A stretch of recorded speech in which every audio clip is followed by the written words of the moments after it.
नमस्कार, आप देख रहे हैं MNS न्यूज लाइव। खबरों की शुरुआत करें इससे पहले एक नजर आज के हेडलाइंस पर। अंबाझरी लेक पर बड़ी संख्या में पहुंचे नागरिक। महानगर पालिका पर फिर वित्तीय बोझ।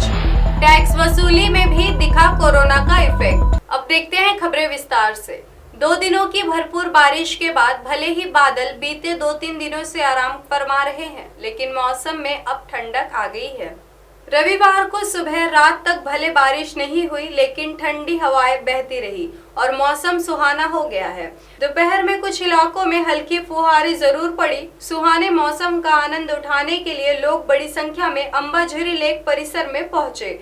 कुछ युवक तो लेक में नहाने का आनंद उठाते देखे गए। सुबह 9-10 बजे से ही लोगों की भीड़ बड़ी संख्या में दिखाई दी।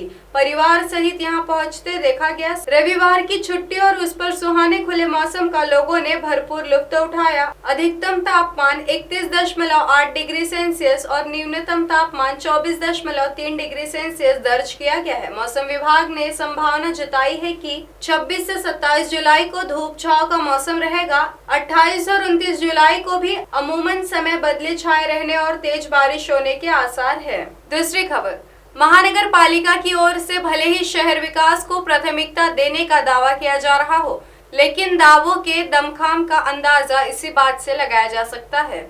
केंद्र सरकार की अमृत योजना को भी समय सीमा में अंजाम नहीं किया जा सका है, जिसका यह हुआ कि अब वित्तीय कमजोर महानगर पालिका को 21 टंकियों के निर्माण के लिए 75 करोड़ 90 लाख का अतिरिक्त वित्तीय बोझ सहना पड़ेगा। हालांकि महानगर पालिका की सभा में इस प्रस्ताव को हरी झंडी तो दे दी गई है, किंतु पहले से कंगाली हालत में चल रही महानगर पालिका इतनी बड़ी राशि का जुगाड़ कहां से करेगी। इसे लेकर ना तो किसी सांसद की ओर से जवाब मांगा गया और ना ही सत्ता पक्ष की किसी परिषद की ओर से इसका स्पष्टीकरण प्रशासन से मांगा है, जिसके केवल कागजों पर इसे मंजूरी प्रदान कर जिम्मेदारी से पल्ला झाड़ा गया है। तीसरी खबर, कोरोना का विपरीत प्रभाव व्यापार व्यवसाय उद्योग में पड़ा है।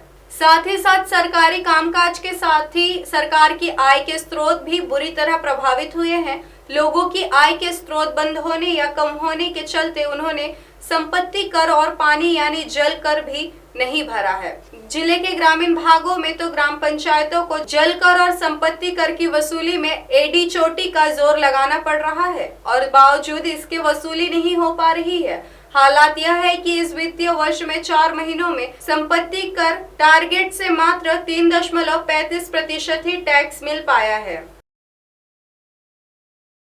अब वक्त हो चला है एक ब्रेक का। ब्रेक से लौटने के बाद देश और दुनिया की तमाम खबरें देखने के लिए बने रहे MNS न्यूज लाइव के साथ। नमस्कार।